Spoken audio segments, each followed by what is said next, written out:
নমস্কার, মনীষা কিচেন বিডিতে আপনাদেরকে স্বাগত জানাচ্ছি। Welcome back to my channel.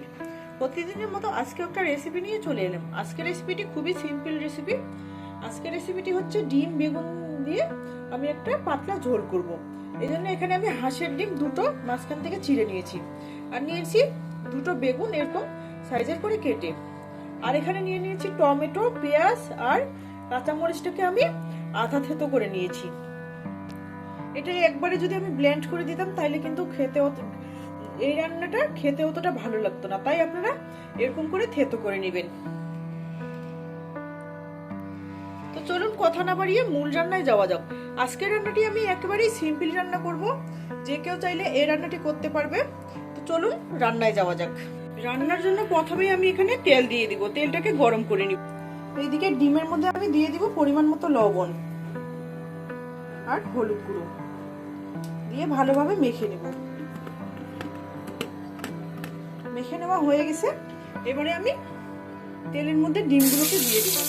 একটা জিনিস খেয়াল রাখবেন যেন তেলটা পর্যাপ্ত পরিমাণে গরম হয়। আপনি যদি তেলটাকে ঠান্ডা অবস্থায় দেন, তেলটা ঠান্ডা অবস্থায় আপনি ডিম দেন, তাহলে কিন্তু ডিমগুলো ভেঙে যাবে। ডিমগুলোর এক সাইড হয়ে গেছে, আরেক সাইডে উল্টিয়ে দিব আমি। আপনারা চাইলে এই রান্নাটি ডিমগুলো কিন্তু আস্তেও রাখতে পারেন। আমি এভাবে দুই টুকরো করে দিয়েছি একটা ডিম, আর আপনারা কিন্তু চাইলে রান্নাটি মুরগির ডিমও করতে পারেন। ডিমগুলো ভেজে নেওয়া হয়ে গেছে, এবারে তুলে নিব।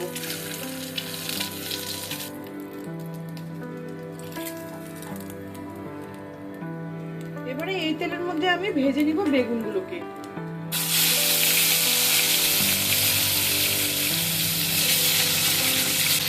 দিয়ে দেব হলুদ গুঁড়ো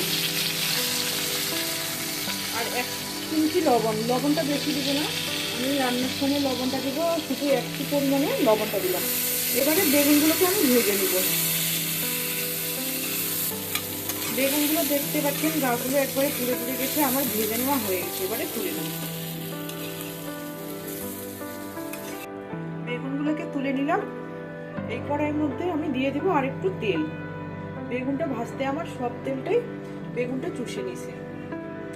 তেলটা গরম হয়ে আসলে এর মধ্যে আমি দিয়ে দিব থেতো করা পেঁয়াজ, কাঁচামরিচ বাটা। এবারে এটাকে ভেজে নেব। পেঁয়াজগুলোকে ভেজে নেওয়া হয়ে গেছে আমার। মরিচ পেঁয়াজগুলোকে এভাবে আমি 2 থেকে 3 মিনিটের মতো ভেজে নেব। পেঁয়াজ, কাঁচামরিচ, টমেটোটাকে ভেজে নেওয়া হয়ে গেছে। এবারে অ্যাড করবো আমি জল। জল একটু বেশি করে দিলাম যেন পেঁয়াজটা একটু সিদ্ধ হয়ে যায় আর মশলাটাকে আমি কষাতে পারি। এবারে অপেক্ষা করবো জলটা ফুটিয়ে আসা। এবারে এড করবো আমি লঙ্কা গুঁড়ো। যেহেতু কাঁচামরিচ দিয়েছি তাই মরিচ গুঁড়োটা একটু কম দিলাম। পরিমাণ মতো লবণ।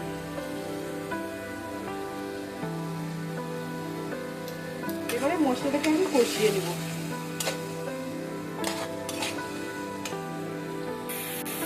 মশলাটাকে আমার কষানোর প্রক্রিয়া চলতেছে। মশলাটা কষানো হয়ে আসলে দিয়ে দিব আমি বেগুনগুলো।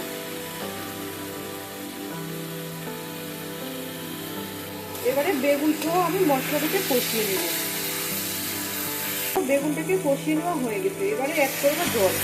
এখানে আমি কিন্তু গরম জলটা ব্যবহার করতেছি। আমি এখানে 1.5 কাপের মতো জল অ্যাড করছি।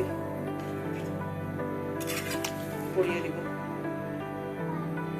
আর রান্নায় কিন্তু অবশ্যই গরম জল দেওয়ার চেষ্টা করবেন, এতে রান্নাটা তাড়াতাড়ি হয় এবং রান্নার ফ্লেভারটাও ভালো আসে। তবে আমি আরো 2 থেকে 3 মিনিটের মতো রান্না করে নিব।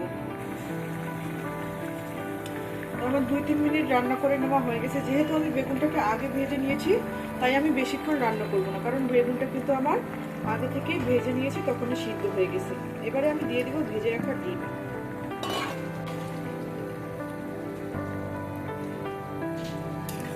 দিয়ে এভাবে নেড়ে চেড়ে আবারও 1 মিনিটের মতো রান্না করে নিব। আর উপর থেকে ছড়িয়ে দিব আমি জিরে গুঁড়ো। এখানে আমি ভাজা জিরে গুঁড়োটা ব্যবহার করেছি। বেশি নাড়ানাড়ি করা যাবে না, এতে বেগুনটা ভেঙে যাবে। তো ডিম দেওয়ার পর আমি বেশি রান্না করব না, 1 মিনিটের মতো রান্না করে নেব, তাইলে আমার রান্নাটি একেবারেই কমপ্লিট। রান্নাটি আমার হয়ে এসেছে। আজকের রান্নাটি এ পর্যন্তই, দেখা হবে অন্য কোনো রেসিপি নিয়ে। ততক্ষণে ভালো থাকবেন, সুস্থ থাকবেন। ভিডিওটি দেখার জন্য অনেক অনেক ধন্যবাদ।